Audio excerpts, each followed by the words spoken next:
Good morning, everyone, and thank you so much for coming to today's philosophical talk with S.Friedman. The topic of our philosophical talk today is Entering Eden, the philosophy of humor. Today, we are dedicated to understanding how humor and tautologies mean, and Mr. Friedman will analyze the structure of jokes using interesting examples. Thank you, Mr. Friedman. Thank you very much, Uh-huh. Nicholas. First, I would like to thank Nicholas. I'd also like to thank Elmira, Dana, Anand, Aaliyah, and the U.S. Consulate in Almaty and the American Spaces for providing this platform to present the philosophical perspective on major issues. The reason that I embrace philosophy is that philosophy at its highest level, and I've stressed this throughout the talks, is not about belief or theory or assumption or opinion. It's about incontrovertibility. It's about intellectual rigor at the highest possible level. So it's not so much about specific results as about a rigorous representation, a rigorous analysis that eliminates premature solutions and ultimately achieves the freedom that that level of truth, and only that level of truth, can provide, can access. So it turns out that humor, jokes, relate intimately to the entire philosophical enterprise. And it also intersects not just philosophy, but the logic of humor, the logic of jokes, relates to the logic of logic itself, the logic of tautologies, as we'll discuss, the nature of the concept of God. It relates to what we cheer fundamentally, and most in sporting events. And it relates to the logic, the conditions of religious salvation. So it's a topic that is highly convergent. In one of my books, I begin by making a comment: in a converging space, all roads lead to Rome. Basically, wherever we start philosophically, we can get to any other major issue because they're all intimately connected. And philosophy is partly concerned with clarifying and articulating and developing those connections to achieve the deepest possible understanding and perspective. Ultimately, the perspective, the understanding, freedom. Okay. The reason why I'm doing this particular topic tonight is that it turns out July 1st is International Joke Day. So when I saw that, I thought, perfect. This is, exactly the type of topic around which fundamental philosophical issues coalesce, converge. The first thing that came to my mind, that usually does come to my mind when I think of philosophy and humor, is a comment that Wittgenstein, the great 20th century philosopher, probably the single most important philosophical influence upon my work, a comment that Wittgenstein made, that a major philosophical work could be written entirely of jokes. And an example of the type of humor that Wittgenstein himself embraced is, well, the following. He asks in one of his writings, why is it that animals don't feign emotion? Why don't they pretend? Are they too honest? Okay, so a little philosophical joke, but actually it points to some profound issues in terms of the nature of language itself. But I don't want to analyze that particular comment, but just to give you a sense of how humor can function at a high level philosophically, and there's been no higher level in the history of the subject than that achieved by Wittgenstein. But I think give you a sense. I'm going to map out, I think, what I want to discuss tonight, just to give you, an orientation. I'm going to go through some examples of philosophical humor, things that have struck me over the years and that I carry around with myself. I, in general, do not like to, in anticipation of a talk, in preparation for a talk, go online and say, look up philosophical humor. I'm much more interested in assembling, from my memory, my experience, the instances of, in this case, humor that have a lasting and enduring, place in my thinking, in my relationship to the subject. Then I will talk about a specific joke to analyze the structure and explain how jokes mean and how they signify, again, from a philosophical perspective. I will then talk about how that relates to the nature of tautology, propositions like a rose is a rose, a man is a man, it is what it is, what will be. Propositions of that form that have the logical structure, A equals A, that seems to say nothing about the world and yet are used to distill fundamental wisdom about human experience. I'll explain why that is, how they achieve that result, and how that connects to the nature of humor and the structure of jokes. Then I'll talk a little bit about what we value in sports, and I'll give a specific example to illustrate, again, the connection between sports and logic, tautology, rigor, something caught in my throat, rigor, and humor. And finally, I will make some comments about the relationship between humor and the experience of Eden, which ultimately will be the experience of epistemic space, which is that rigorous space that provides the logic of Eden, the logic of religious salvation.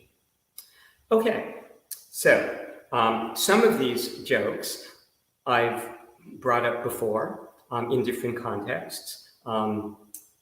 Some of them say certain things that are profound about philosophy. Other things were said by philosophers, but in actuality are not so much making philosophical points as other types of points. But I'm not going to dwell so much upon that. I just want to kind of give you some exposure to the humor of the subject. And keep in mind, too, even though philosophical writing is often serious, often ponderous, not always at the highest level.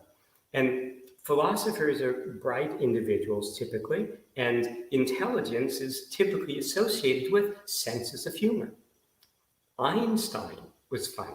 I gave an example a few weeks ago. There are lots of examples. One that came up recently, something Einstein said. We were talking about presumption, about boastfulness, and I think I said something at Einstein, a comment Einstein made, but something related to a previous joke by Einstein is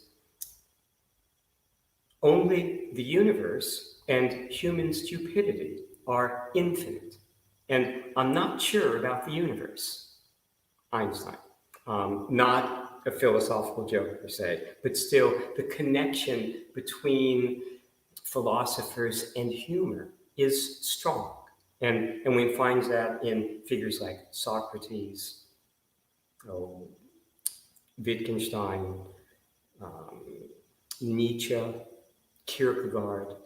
So, and in fact, I'm going to be talking about Kierkegaard a little bit at the end of the talk, during the question section, I had a question last week about Kierkegaard, so he will come up again in a broader context at the end. But Kierkegaard himself had a strong sense of humor, and that was important in his philosophical work and his philosophical orientation.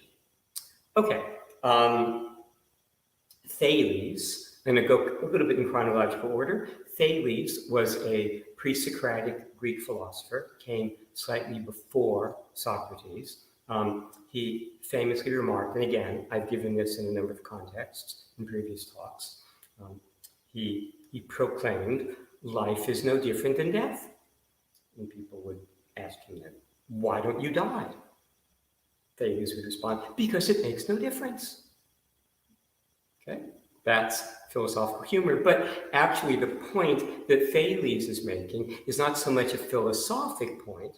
It's coming from a philosopher, but really it's a religious point. And again, Thales was a pre-Socratic Greek philosopher, so the rigor of the subject had not yet been sort of established, proclaimed, as it was by Socrates, which is what makes Socrates the most famous of all philosophers. But, and again, I've sort of explained that he's articulating a belief, right? He's making I've stressed that in heuristic space, any two things are approximately equal, but rigorously distinct, which is the characteristic of epistemic space, philosophic space, rigorous space. But the Thales proclamation about life being no different than death is something that we see in religious traditions in other contexts. In the Bhagavad Gita, the famous Hindu religious work, we realize that pleasure and pain, gain and loss, victory and defeat are all one and the same in going to battle. They could have added, and life and death. But again, philosophy is not making these equivalences, it's making distinctions, and it's finding liberation in those distinctions. So, pre-Socratic Thales. Socrates himself was funny. I quote something by Socrates in Phalaris's Bull, that play that I did a few years ago. He famously remarked how much he loved to go to the marketplace to see all the things he did not need, he did not want. Okay? That's a funny remark. Now, why that is funny is something that I'm going to explicate, but when in a little bit, when I talk about the structure of jokes using a very specific example. Diogenes came after Socrates, came after Aristotle. He was a renowned cynic. He lived an ascetic life. He was famous for basically living in the street or living in a bathtub, in a loincloth, and being irreverent, right? Not taking like what society took seriously, not taking any such things seriously himself. There's a famous encounter, again, that I've mentioned previously, where Alexander the Great, who had been tutored by Aristotle, always carried with him in battle an annotated edition of the Iliad, annotated by Aristotle. I mean, in the tutorial exchange that they had. So Alexander had a profound respect for philosophers, for philosophy, even though he was the quintessential man of action, not man of thought. Nevertheless, his career was infused with a respect for thought and its power. He, at one point, midway through his career of conquest, returns to Greece and seeks out Diogenes, who's in Corinth. Now, the story may not be quite true, it may be apocryphal, right? But things that become mythological often convey important truths. That's why they end up being told repeatedly. So even if it didn't quite happen or happen as it's come down to us, it represents important aspects of philosophy and of humor and of the relationship of Alexander the Great to philosophy and of philosophy to Alexander the Great. Um, Alexander finds Diogenes. He finds him. Now, Alexander has a large retinue that he's leading. He has generals, he has commanders with him. He finds Diogenes in the street, on the ground, drawing figures, in the dirt. He walks up to Diogenes, and Diogenes does not look up. Alexander leans over and says to Diogenes, "Is there anything I can do for you?" This is the most powerful man on earth, one of the most powerful men in history, who could do anything humanly possible, for Diogenes. And without looking up, Diogenes responds, "Yes, you can get out of my light." There. That's a little bit of humor, okay, that's come down to us that demonstrates the indifference of philosophy at its highest level to what? Worldly riches or worldly power. Rigor operates at a higher level, even than the most powerful of monarchs. Rigor represents the supreme power, the power of the incontrovertible. It's that power that can set us free. Okay? Nietzsche famously remarked, "A married philosopher is a figure of comedy." He was referring to Socrates. Socrates had been the subject of a play by Aristophanes. Aristophanes was a famous Greek comedic playwright. In ancient Greece, one either wrote tragedies or comedies. There wasn't an admixture of the two. A comedy was consistently funny, and a tragedy was consistently somber. The mixing of those two dimensions comes about in writers like Shakespeare, most famously, and it's a prominent feature of modern film, modern literature, and the example that I want to give to analyze the structure of a joke actually comes from a modern film example of that admixture of diverse elements. But Socrates had been lampooned, had been ridiculed in this play by Aristophanes, The Clouds. Nietzsche was somewhat antagonistic to the Socratic tradition, even though he embodies important aspects of it. Every major philosopher after Socrates does. The critical nature of the enterprise owes itself to Socrates. But again, a married philosopher is a figure of comedy. Thoreau, an American philosopher, he's the author of Walden, one of the works that I've recommended during the pandemic in terms of how to cope with reduced circumstances, confined circumstances. Thoreau emphasizes the value of simplification, simplifying one's life to achieve a fundamental experience of the truth of the world. Towards the end of Walden, and I think the most remarkable part of Walden that I recommend most strongly, more than any other part of the book, the opening chapter and especially the conclusion.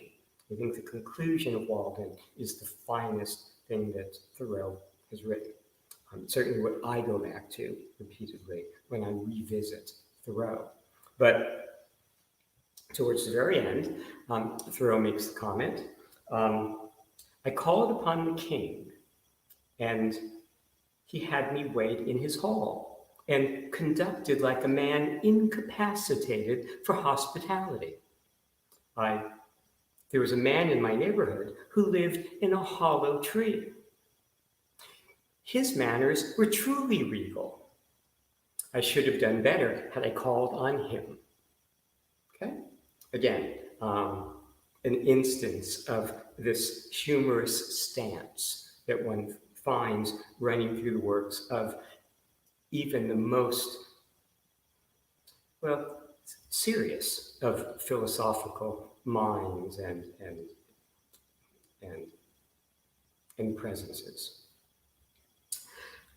Then there are examples of what I call graffiti humor, the kind of little comments that you might see written on a wall that express some philosophical point. And the one that I embrace the most actually relates to Nietzsche. I wrote it out.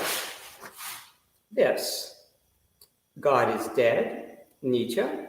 Nietzsche is dead, God. Point of that, Nietzsche, in probably his most important work, Thus Spake Zarathustra, articulated, that point of view. God is dead. We can discuss the nature of the concept of God. Once one deals with the logic of it, one can see that, yes, the concept of, a benevolent deity, in anthropomorphic form, is not something that's typically embraced actually at the highest levels of philosophy or even of religious writings.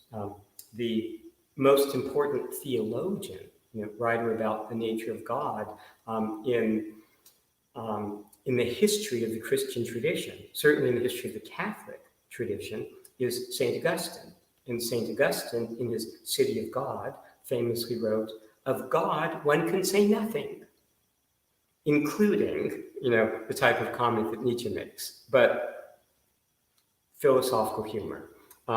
There's something related to that.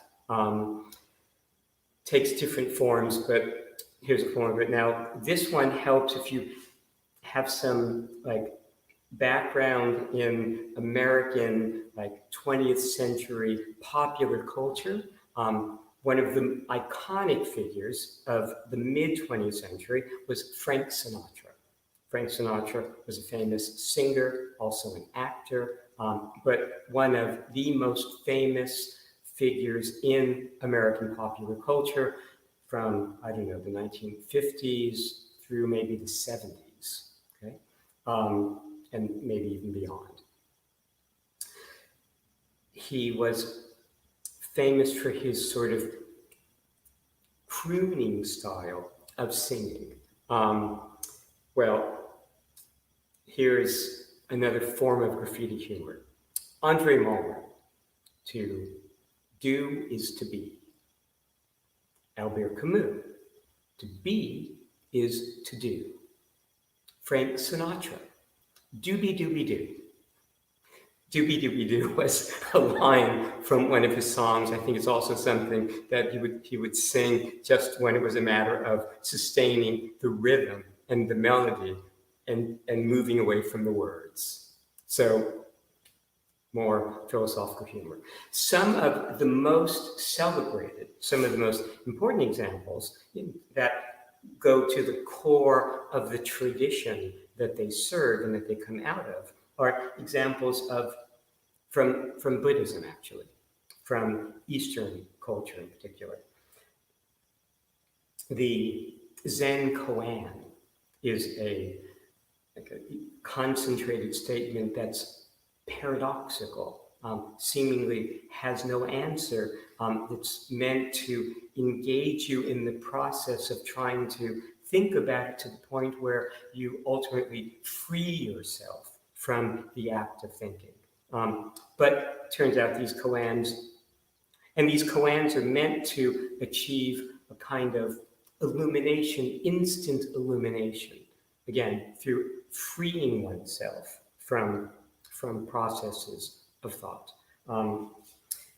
My aphorisms, they're not quite modeled on Zen koans, but they function in slightly similar ways in that they're meant to achieve immediate understanding, partly through their sound. Well, famous Zen koan is, what is the sound of one hand clapping? Now, there's an answer. The sound of one hand clapping is the sound of silence. And the koan goes to this issue of the deconceptualization of the world that Buddhism in its logic achieves. We've discussed that in the past, the idea of if you want to end disease, old age, and death, you can't necessarily do it in a laboratory. We haven't accomplished that yet, but you can end the concepts. And that is one way to understand the fundamental achievement and logic of Buddhism. So the elimination, the extirpation of concepts. So to achieve a silence. But again, that skirts the edge of humor. What is the sound of one hand clapping? Another famous one, a man goes to the Buddha bearing a gift in each hand. And the Buddha says, drop it. And the man drops one of the gifts. And the Buddha says, drop it. And the man drops the other gift. And the Buddha says, drop it. And the man understood. Now, again, it has an aspect of humor to it. And the point of that is, what are we being asked to drop? Well, our sense of self, our conceptualizations, our concepts about the world, our premature assessments of experience, what we cannot legitimately and rigorously claim. That's one way to interpret the meaning of that. And then one of the most famous and funniest within that tradition, if you see the Buddha on the road walking towards you, kill him. It's funny. Again, it's a matter of a liberation from conceptualizations. It's a moving beyond grasping at things, even grasping at embracing the concept of a Buddha as if that's the salvation. And it's not. The ending of that concept, and so its attachments, is in the nature of Buddhist enlightenment, salvation. So it's a freeing. And then one of the famous jokes, philosophical jokes, one of the most famous in the Western tradition, how do you make God laugh? Make a plan. And that obviously goes to the core of what rigor is achieving. It's freeing us from our assumptions and presuppositions. Ultimately, it's freeing us from the past, because the past cannot guarantee the future, but our expectations, our despairs are all grounded in, our relationship to the past and how we think it fundamentally controls, parameterizes, so there's a way to describe it, the future. And that's something that cannot withstand the tests, the operation of rigor at its limit. So philosophy frees us from that. It frees us from, it puts us in that position. And again, if you believe in God, well, you believe in a power that has the ability to decide the nature of future events, the nature of future experiences, and that power can decide that those events will take an entirely different direction than you imagine, you anticipate, you expect. So the embrace of the concept of God is an embrace of, again, the philosophic logic, the past cannot guarantee the future, no matter what. And ultimately, the future decides the past. Okay, so those are some examples of famous jokes or things that come close to being jokes within philosophy and even in religion. Okay,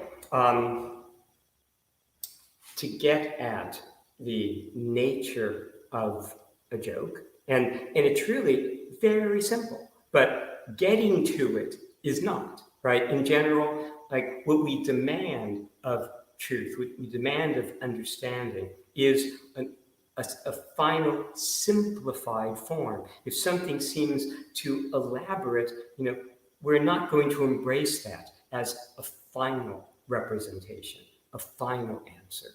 Like when I was in molecular biology, actively in molecular biology, researchers, professors would often consult with me. They would come to me. They would have some theory about how some molecular biological process was likely to occur. And what always impressed me was how complicated, their proposals were. And my thinking always was, there's no possibility that that will be the final form of our understanding, of these processes. That simplicity is one of our most powerful, one of our supreme heuristics, guides for discovery and understanding within the sciences.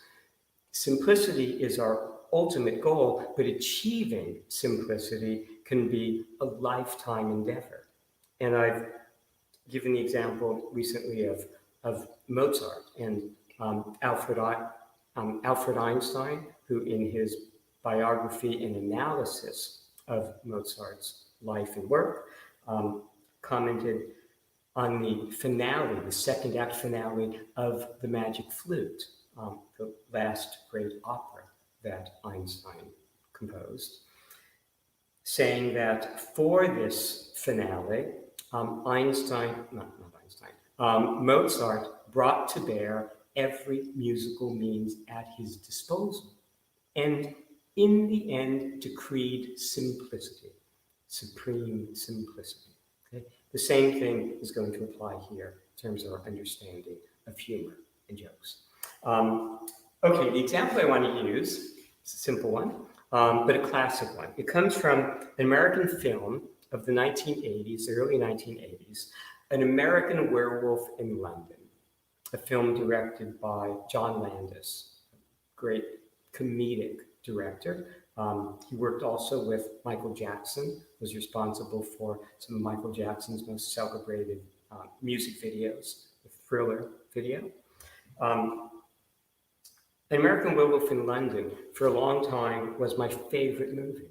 I thought it was as close to perfect as a movie could be. My other candidate was some films by Kubrick, Stanley Kubrick, in particular, Dr. Strangelove. I thought that was close to perfect, scene by scene. But I actually even had a higher estimation of the value and the achievement of An American Werewolf in London, because it combines so many different elements and does so successfully. It combines humor and horror and romance and mythology and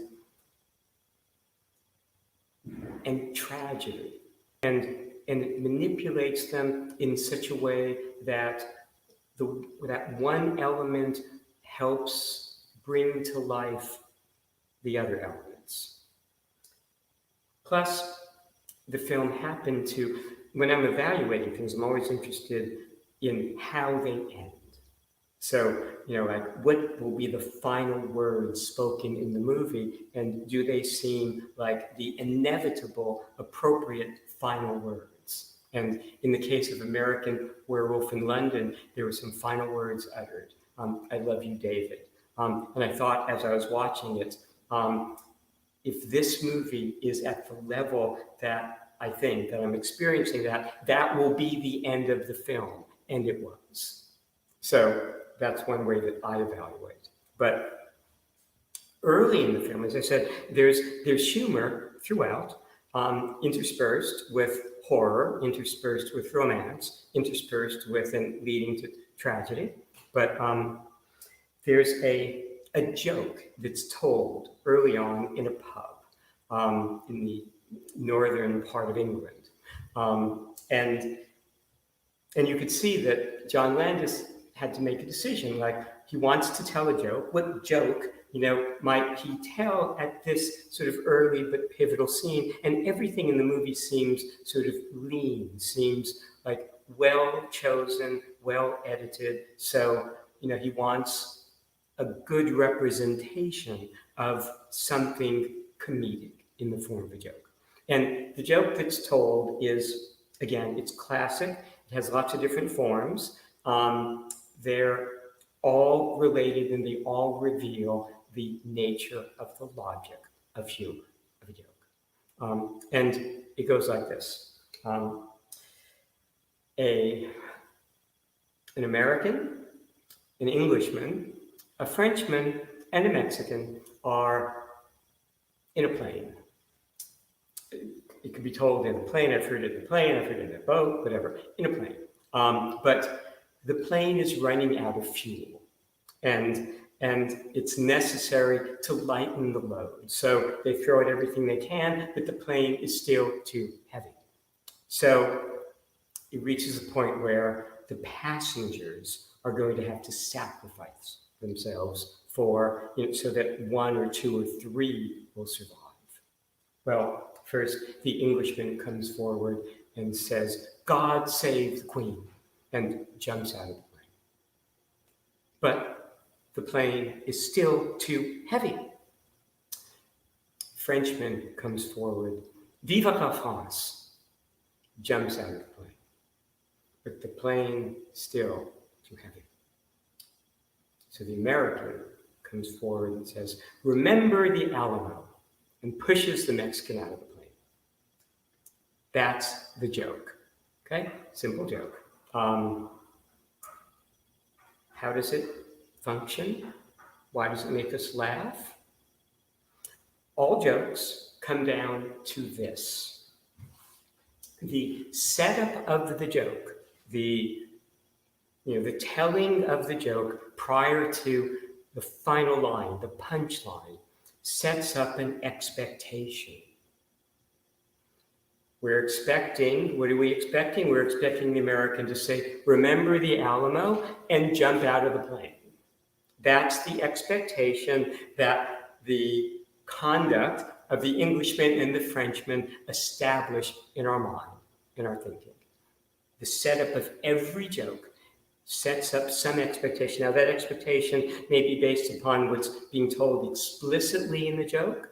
It might be based upon certain cultural norms that people listening to the joke are expected to understand. In fact, the fact that jokes depend upon those kind of cultural norms to establish the expectation is why jokes often don't work from one culture to another, because the expectations are not set up appropriately in a different culture, one that's not familiar with the cultural norms, background, experiences that the comic is drawing upon.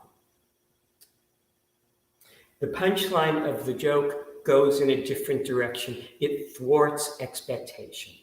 It denies expectation. It effectively liberates us from expectation.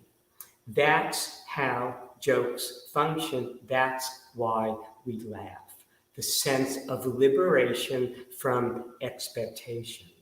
That sense of liberation from expectation is what is fundamental to the freedom that philosophy and philosophical rigor achieves by undercutting our sense that the past must impose its logic upon the future. rigor does not allow such claims to be made. Right? The concept of God does not allow such claims to be made.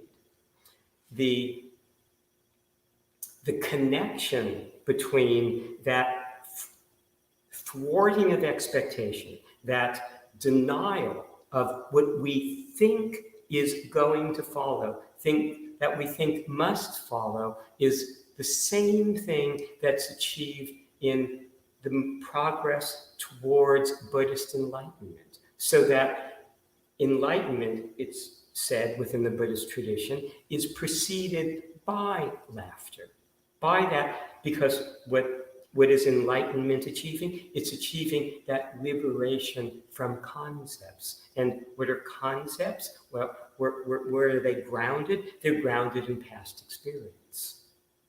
And the past cannot guarantee the future.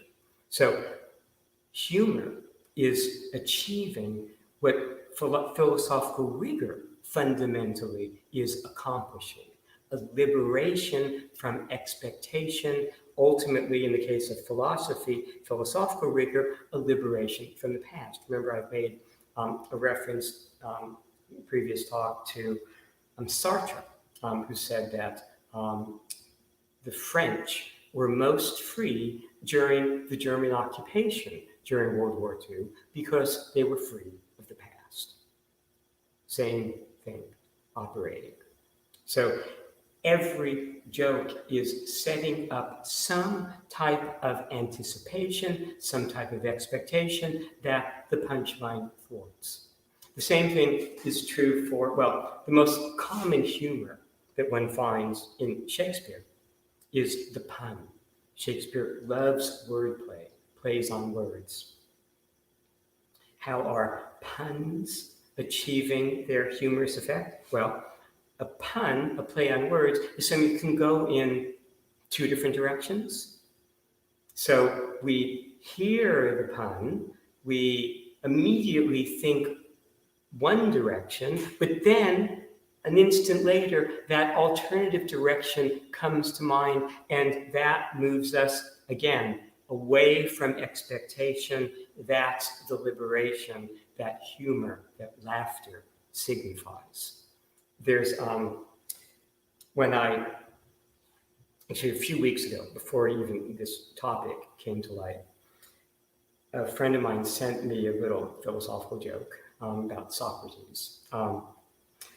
And in my response, what I wrote her back was basically making reference to Wittgenstein's remark that, a major work of philosophy could be, composed entirely of jokes.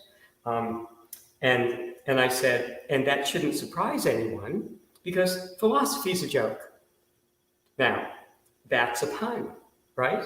Philosophy can be said to be a joke in the sense that it has the structure of a joke in terms of denying expectation, but there's also that denigrating sense, right? That we don't take philosophy seriously. Well, philosophers at the highest level are in a position not to take the subject seriously because the subject's not making claims, right? But the rigor that philosophy demands is the most serious thing in all the world. But that rigor but the point is that, yes, that's denigrating humor to the subject. Of course, if somebody made that joke to me, my response would be, well, rigor is indifferent, to such attempted assaults upon its stature. That rigor is the most powerful force in all the world. It reminds me of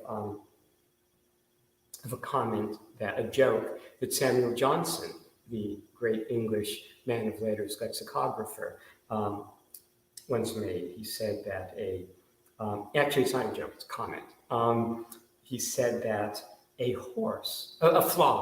flea may sting a stately horse and make him wince. But the horse remains a horse, and the flea a flea still.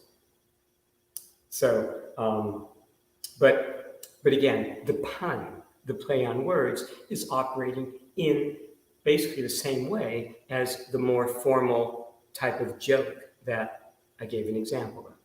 And again, all jokes can be analyzed in just the way I've articulated in terms of establishing an expectation, somehow, either explicitly or by reference to certain cultural norms or expectations, and then denying it. And it's that denial of expectation that's the liberation that's experienced as humor, as laughter. Okay? Tautology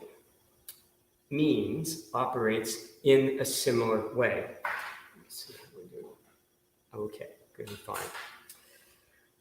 I've given some examples of tautologies. Tautologies in logic are propositions of the form A equals A, central to logic.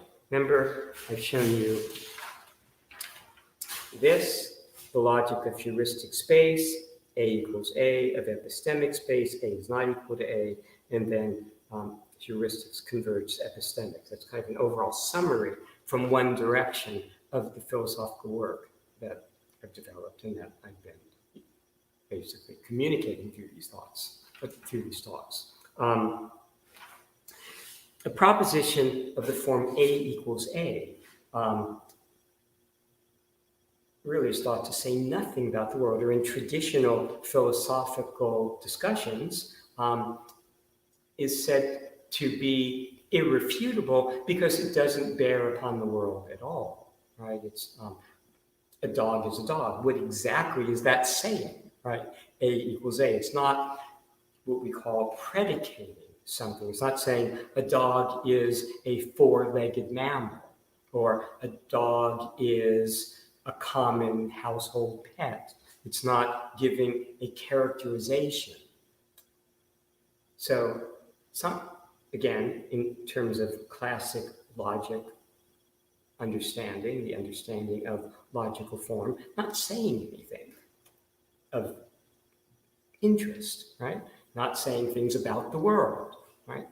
A rose is a rose. Okay, we know that. Or why are we saying that? How is that communicating?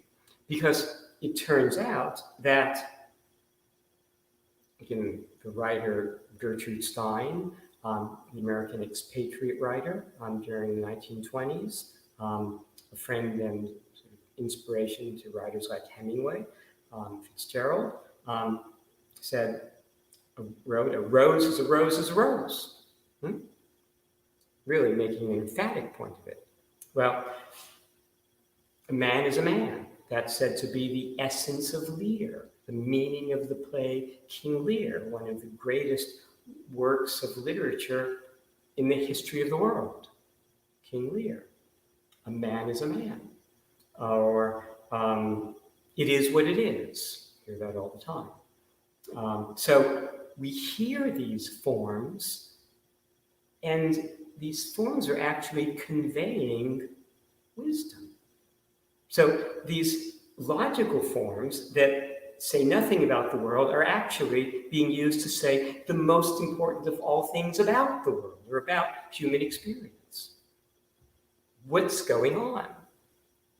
Well, this is actually, I mentioned a couple of talks ago about an encounter I had with the great 20th century American philosopher Quine, Willard Van Orman Quine, shortly before his death. And this is what I was discussing with him, how tautologies mean. He was a mathematical logician. And when I met with these philosophers at Harvard about 20 years ago, I wanted to basically talk with each one about his or her specific area of expertise. And mathematical logical forms was Quine's fundamental area of expertise. But he was old at that point, and I think I told you he threw up his hands at one point and said, this is too much for me, you must speak with somebody younger. So what I was saying was not something that was in line with the thinking that he had pursued, throughout his life, the way he understood logic and tautology. I was trying to come to an understanding of something that, honestly, he had not addressed, it seemed to me. Anyway, so how does a tautology mean? How does it communicate this profound response to the human condition by nevertheless having the form of something logically that says nothing? Rose is a rose. Here's how. We can understand it if we slow it down. A rose is. Now you have expectations based upon your experience of the language, of the culture. What typically follows that? A rose is what? A rose is a flower, a red flower, a symbol of love, a thorny flower, a powerful metaphor, right? There are lots of things that one can say about roses, right? And one's expecting such a thing. Now, one's expecting, one's mind processes these linguistic forms rapidly. So you have to kind of slow it down to sort of see what's sort of going on beneath the surface, as you're hearing those initial words. And again, the mind works faster often than we give it credit for. I think, again, if you've followed a number of these talks, you know that I study squirrels. I'm interested in squirrels because they're mammals, they're wild, they're diurnal. They're the only wild mammals that one typically encounters, during the day, and they have an arboreal lifestyle, right? At least tree squirrels do, and we have, according to evolutionary theory, an arboreal ancestry. We came from trees, so there's a lot in common at various levels, and a lot one can learn from the study of squirrels. So squirrels run rapidly through trees. In order to run as rapidly as they do, they can run through trees and on branches at 12 miles an hour. Well, they're processing information, visual information, very rapidly. Same thing we do when we're dealing with linguistic forms, when we're communicating in language. So, a man is what? Now, again, you expect a man is, I give an example in Joshua, tall, strong, a warrior, an heir, here, near, over there. We expect all kinds of different, again, predications, descriptives, things that like we will typically say about a man or about a rose. A man is, a rose is, but then we hear a rose is a rose. That means by denying the expectations that are typical for that form in the culture, in our experience. Normally, we predicate, we have descriptive things to say about roses, but in the tautological form, we are repeating the original and effectively denying those expectations. Tautology means, communicates by that denial of expectation, and that denial of expectation is the fundamental liberation. The same as the liberation from that humor achieves, the same as the liberation from past experience and presumption and premature assessments that philosophical rigor achieves. It's a matter of freedom from expectation that the tautology, in the form in which it's used to communicate wisdom, is operating. See the connection? There is another realm where this denial of expectation plays itself out and is embraced, is embraced ecstatically.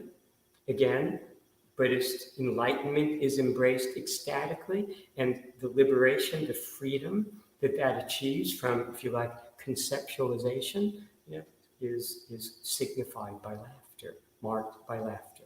Well, this next, not so much laughter. The tautology is not greeted by laughter, it's greeted by a sense of understanding. Right? But this venue that I'm thinking of is sporting events. Now, one of the things about sporting events, and there's significances that we'll discuss some other time, is that we keep score, somebody wins, somebody loses. Okay? There are reasons for that, deep reasons, but what I want to focus on now is what we consider the greatest, the most memorable, the most inspiring and inspired of all such performances, all such engagements. The example I'm going to give is from American college football. And actually, it was an example that occurred to me yesterday. There are many, well, I was going to give an example, but this has legendary status, and there's been a celebrated film, a documentary made about it. And it has some significance more broadly in the culture. It was a college football game between Harvard and Yale in 1968. Now, Harvard and Yale actually were early embracers of college football. College football, even though now when you think of college football in the United States, you think of, there are these celebrated college football programs, Notre Dame, USC, Ohio State, University of Miami. The Ivy League football program doesn't have the luster, the stature of these programs that are more committed to athletics and athletic excellence. The Ivy League is really more committed to academic excellence. And in fact, like college football players at Ivy League schools don't have like special privileges. When I was a senior at Harvard, I had one of the best rooms on campus. When I was a junior, my roommates and I had one of the largest rooms on campus. We were not football players, okay? But at like major university programs, the athletes will usually have special, accommodations. They'll get special benefits, but not really at Harvard, okay? But in 1968, like over 50 years ago, Harvard and Yale had stronger football programs than they've had since. And it happens that in that particular year, both of those programs went undefeated. Both teams were 8-0 going into their final competition where they meet each other.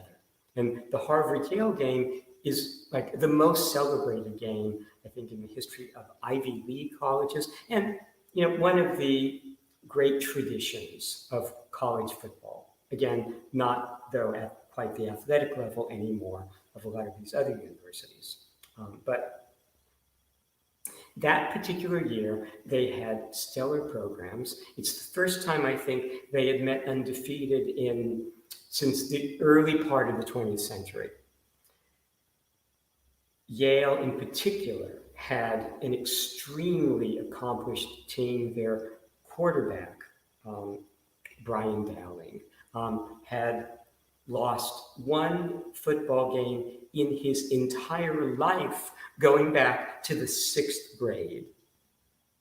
People had enormous confidence in him. And I think there were actually some members of that team that became professional NFL football players. So it was, again, an esteemed team. These two teams meet.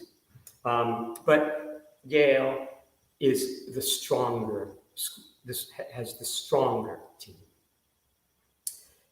Yale dominates the game. And by the end, as the end of the game is approaching, and football is a timed sport, it's played in an hour of time. Usually the game lasts like 2 or 3 hours, but by the clock, an hour. The clock doesn't run continuously. At 42 seconds left in the game, Yale was winning 29-13.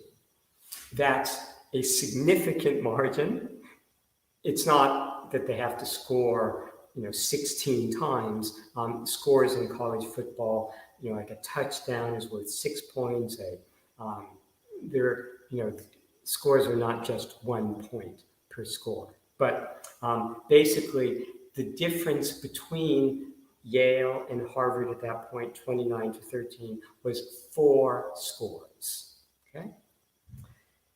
With 42 seconds to play. Yale being the stronger team going in anyway. 42 seconds later, the score is 29-29. In 42 seconds, Harvard scored 4 times, tied the game.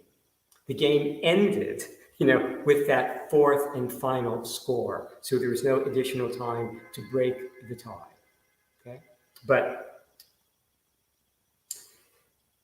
it's considered the single greatest comeback in the history of college football, certainly in the history of Ivy League football, maybe in the history of football. It's considered some people consider it the single greatest football game ever played. Why? Because of the comeback, because of the thwarting of expectation. Down 29-13 with 42 seconds left, there is no way to achieve even a tie, and it was achieved.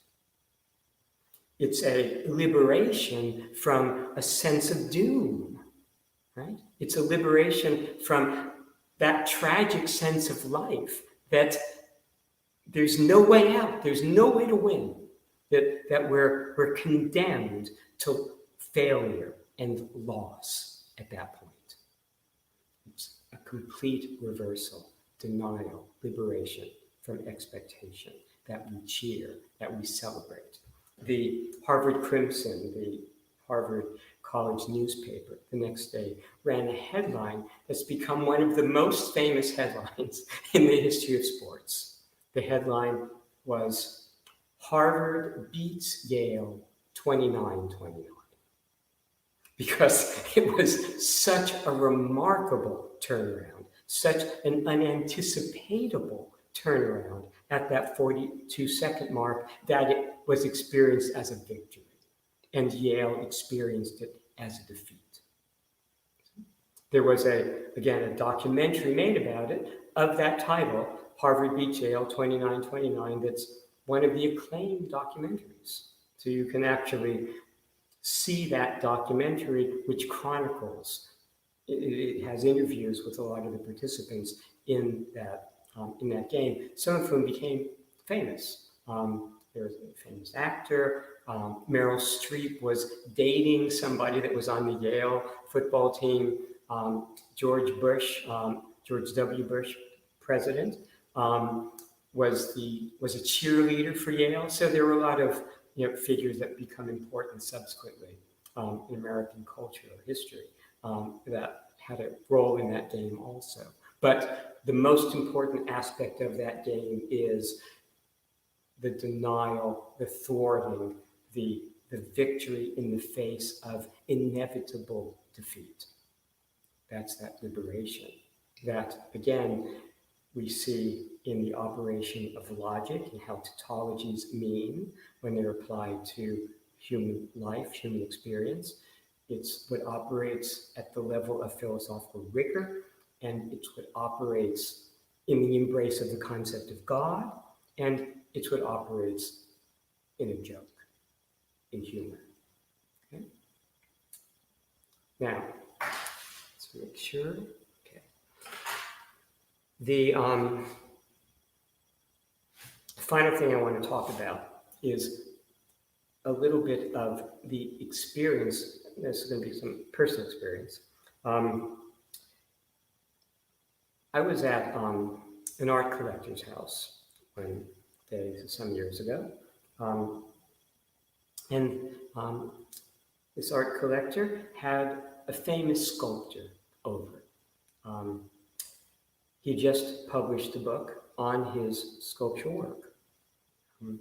And I was there for another reason, but I was invited to stay for dinner. It was a small little dinner party. It was me and the art collector, it was a husband and wife actually, and the sculptor, a couple of other people maybe. And at some point, the question arose, how do you know if a work of art is done?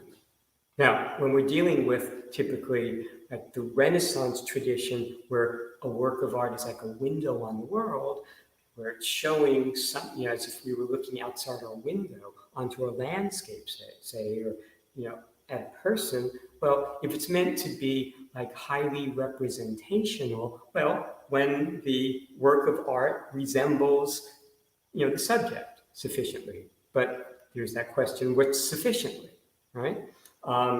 When we're dealing with abstract art, it's much more difficult matter. How does one know? Okay. Now, I glanced through this book of this artist's sculptures, and I wasn't totally captivated by the work. Okay? So it turned out that in the course of the discussion about how one knows a work of art is done, he didn't have a good answer. It's like I was kind of listening very carefully. What is he going to say? What is his process? And there wasn't anything illuminating. And my response to that was, well, I'm not sure his works are quite finished. I'm not sure that they were brought to that level where he really had the full sense of what made a work ultimately successful. Because I wasn't as responsive to his art as maybe other people. In my case, and I made this point, I said it's always easy to tell. And a lot of my art now is abstract, right? So it's not a matter of does it resemble, a subject sufficiently. The criteria are internal. And I made the point, it's really very simple. When I get chills and tears, it's done. Until then, it's not. There are many times when I'll be working on a pole work, for example, and I feel that it's done. It looks done. I could consider it done, but I haven't had that emotional response to it. And so I keep working and keep pushing. And eventually I will have the emotional response, chills and tears. And then it's obvious to me why the work was not finished previously. It had not reached the level that ultimately chills and tears were able to be evoked. Okay? So it's not easy necessarily to get that emotional response, but for me, until I get it, it's not done. And you keep on working. Okay? One of the things that I've done a lot philosophically, not so much these days, is I've talked a lot about the distinction between heuristic and epistemic space, right? And that heuristic space is the objective space that we see. If you look around and see objects, recognizable things, familiar things, chairs and tables and whatever you're seeing in your environment that you can name, that you can identify, you can describe. That's heuristic space. It's linguistic space, space of concepts based upon past experience, right? And it's a space that's infused with our experience of the past, so we have senses of what these objects are going to do, right? That's a chair. If, when I go over, I sit down, it supports me. If I go over, sit down, and I go to the floor, doesn't support me at all. It wasn't really there. It wasn't a chair, but what? Hallucination, an illusion, a mirage, something, not a real chair. Okay? That's the world, that's the societal world, that's the technological world, that's the world that science addresses, okay, this conceptual space. Right? The space of philosophy proper, philosophy at its highest level, the rigorous space. And again, I don't need to use the word philosophy. We could just talk about rigor at its limit. That's what philosophy is. That's what philosophy is articulating, the results of the application of a limiting rigor, an incontestable rigor, as we can envision it, imagine it, use it. That's epistemic. That's epistemic space. That is the space that is non-presumptive, the space that's independent of past experience, that's not assuming, that's not projecting, that's not anticipating based upon past experience. That's the space whose logic is of difference, whereas heuristic space's logic is of similarity, of convergence. If you look around and you see everything familiar, that's heuristic. If you look around and everything is unfamiliar, as if you're seeing the world for the first time, that's epistemic space. That is Eden. Eden is a non-presumptive space, as philosophy sort of comes to terms with that religious metaphor. Well, in my work, one of the things that I would do was to go back and forth. It was important for me to absolutely see, experience this epistemic space.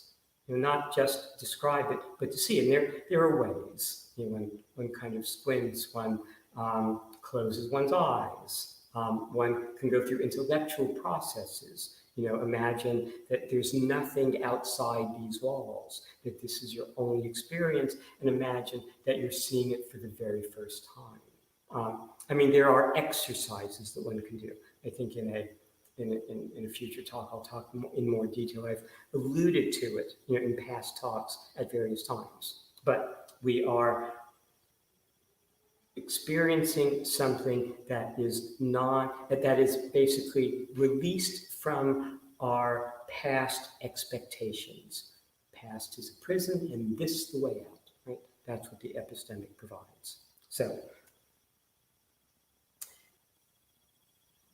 there have been times, a few years ago now, maybe 5 years ago, when I was going back and forth between, just to study sort of the nature, the logic of the transition from one to the other and understand, sort of more about the characteristics of heuristic space, epistemic space, especially the experience of epistemic space. How does it work, and how easily or readily can I enter it? Can I see it? Because it's around us. It's the space that we would be seeing around us if we were seeing it for the very first time. Okay. Well, I was able to do that, and there was a time when I did it a lot, just to again study the experience. And what I found was it was very easy to know when I was entering that space, or rather what accompanied the entry, if you like, into the epistemic, the seeing the world not heuristically, but epistemically, in terms of this philosophical rigor, this rigorous representation, freed from the past, from our projection into the future, is chills and tears and laughter. Those three components characterize that transition, and they still do. That for me, the progression from, with a transition from heuristic to epistemic is emotional, in the same way that the completing of a work of art is emotional, or my criterion, or in this case, criteria for knowing a work is complete is emotional, tears and chills. The criterion for my knowing that I'm seeing the world epistemically and not heuristically is not emotional. That's not the criterion, but that the emotional aspects, chills, tears, laughter, are the emotional accompaniments of that experience. So I can use it as a guide to others. I can say, when people ask me, how do I know that I'm seeing the world epistemically? Well, ultimately, the condition of that is a logical one. It's a philosophical one. It's in terms of, again, not seeing the objects around us, not seeing an objective space. But the emotional aspect of the experience for me, chills, tears, laughter. Okay? I think to conclude, because I have some questions, last time I recited the last, 9 pages of the books of Joshua. I think I just want to recite a little bit from what I did last time that focuses specifically upon the issue of tautology and laughter and humor. And again, it was like a paragraph from what I recited last time. Last time it was 9 pages. And it goes, a rose is a rose.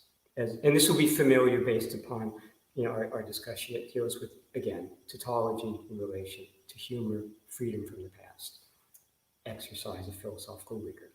A rose, as everyone knows, but what deeper truths do tautologies disclose? With Cordelia dead and through tears that burn, Lear will discern as best he can that a man is a man, and this will have taken a lifetime to learn. But we have not yet seen how tautologies mean. Let's study an ocean in slow motion. A man is what?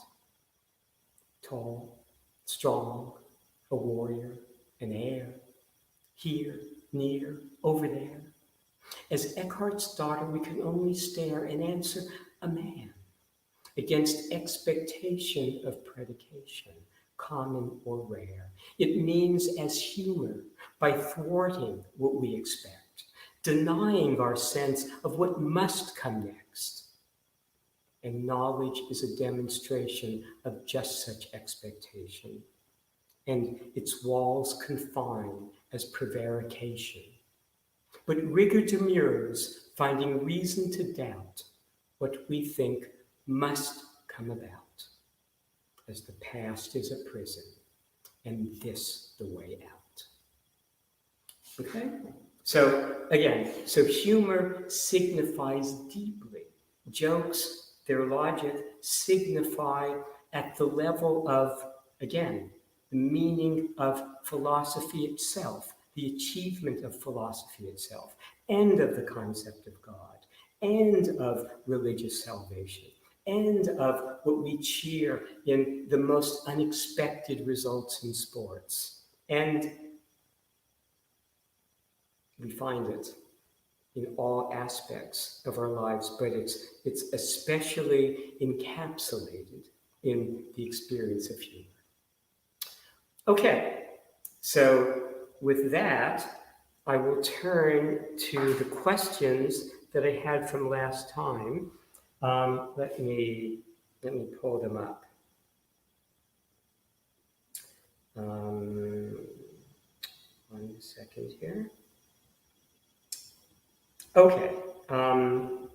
First question. I guess the world and philosophy changes every time. Can communist theory be an example? Okay. One thing about communism, it's first of all, communism was elaborated by the philosophical theory of it by Karl Marx. It was grounded in the work of Hegel, the philosopher George Hegel. Hegel was interested in achieving a logic of historical change, okay? Something that would govern historical processes.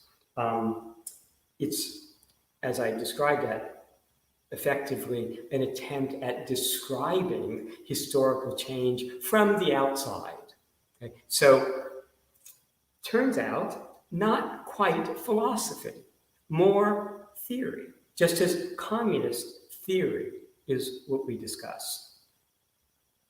Anything in the nature of a theory is not philosophy per se. It's an approximation to experience, and again, it's an attempt to describe the world from the outside. The attempt to describe the world, anytime we are viewing or imagining the world from the outside, we're imagining, entertaining the heuristic. Anytime we engage it from within, we are attempting to articulate the epistemic. The epistemic is the world seen or described from within, the heuristic from without. That's one way to characterize the distinction between the two. So communist theory is an attempt to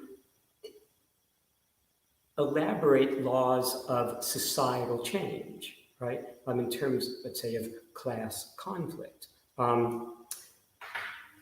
One thing about communism is that it hasn't quite stood the test of time, in that it wasn't able to anticipate all of the responses that societies and that the evolution of culture would offer economic systems. For example, and we could have a whole separate talk on this, but one of the issues within communist thinking was that capitalist markets needed constantly to expand in order to drive production and consumption.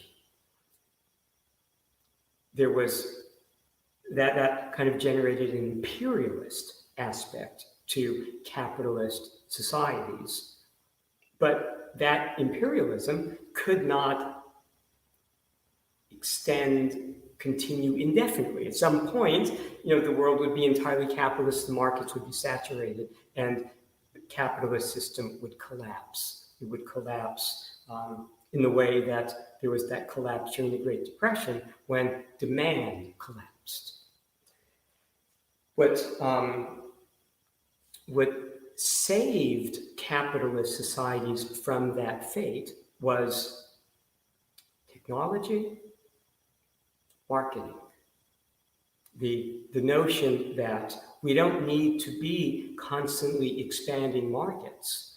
All we need to be doing is constantly innovating, creating new products, promoting new fashions so that any given market was constantly consuming with each new year's product designs or with each new year's automobile designs, even without the notion of an inherent a design and an inherent obsolescence, that things would wear out within a short period of time because they weren't made or designed well. Aside from that, the idea that every year's computer had greater capacity, that every year's cars had greater technological innovations, that fundamentally each year's electronics were demonstrably superior to the past. That coupled with the ability of marketing and advertising to stimulate and sustain demand meant that a capitalist culture was not doomed to involute, was not doomed to experience the incapacity of continued expansion. Okay, so I guess that's okay for that. There are a few more questions I want to get to, I think, quickly. Yes, trying to survive in a changing world is the most important thing, and actually, for children and young people, what do you think? Well, okay, trying to survive in a changing world is the heuristic response to the world, right? That's survival. Heuristics, societal forms, technologies promote survival. For me, philosophically, I'm interested in a complete solution right here, right now. So I'm interested in what philosophical rigor achieves. And philosophical rigor is achieving that which is, if you like, independent of change. The solution is right here, right now, in the form of epistemic space. So yes, we live in a changing world, and part of the reason for that changing world is the elaborations of technology, as I've just been explaining in relation to like capitalist culture. But we don't need to embrace that. Somebody like Thoreau did not embrace that. Thoreau was interested in achieving a final solution here and now and independent of all possible future experience. And that's what philosophical rigor is focused on as well. Then, next question here. I know I'm doing these quickly. The point is that people who are more educated and graduated have more chance to survive in a changing world. What is your opinion? Not so much, is honestly.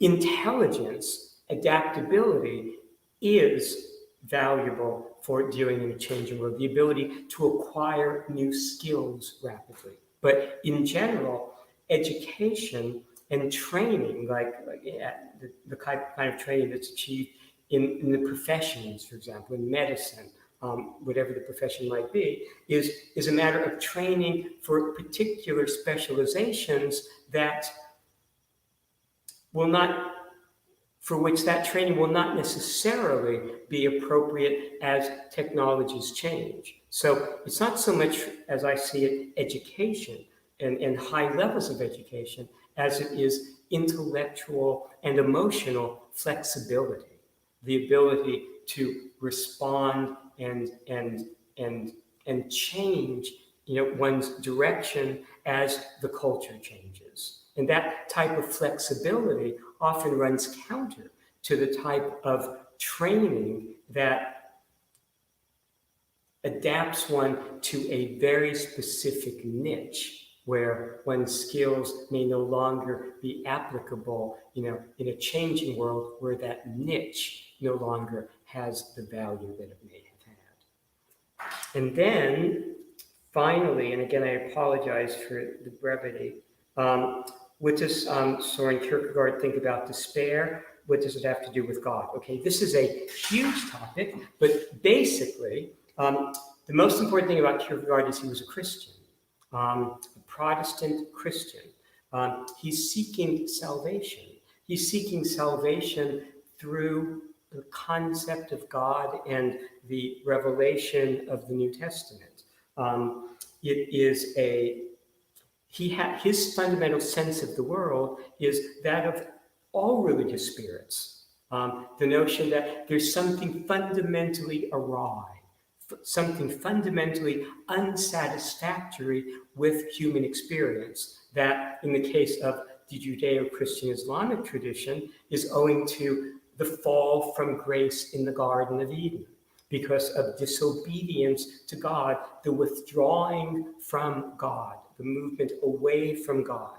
Within the Christian tradition, sin is that separation from God or that denial of God. Kierkegaard is interested in taking the the concept of sin and giving it a psychological interpretation. For Kierkegaard, despair is what is the form that fall from grace and separation from God assumes. And the only way to properly overcome that fundamental despair of the human condition is through, in the case of Kierkegaard, a Christian reuniting one's spirit, one's sense of self with God. For Kierkegaard, it is the relationship with God that is redemptive and that repairs that primal fault, that fundamental insufficiency of the human condition. Kierkegaard finds that answer only in a relationship to God, and that exemplifies his embrace of Christianity and Protestant Christianity. He's writing to give it, in a sense, a psychological interpretation and understanding. Okay, I know that was brief. There's a lot more I can talk about with Kierkegaard, and ask more questions, and I will. But, okay. So I guess, are we out of time? Yeah. Yes. Okay. We are out of time, and today we have no questions. Oh, So, okay. yeah, thank you so much, Mr. Friedman, for this interesting discussion. And thank you everyone who joined us today. It was wonderful. And we will see you next Friday at 11 a.m. Thank you very much. Have a good week, and I hope to see you next week, everyone. Thank you again. Goodbye.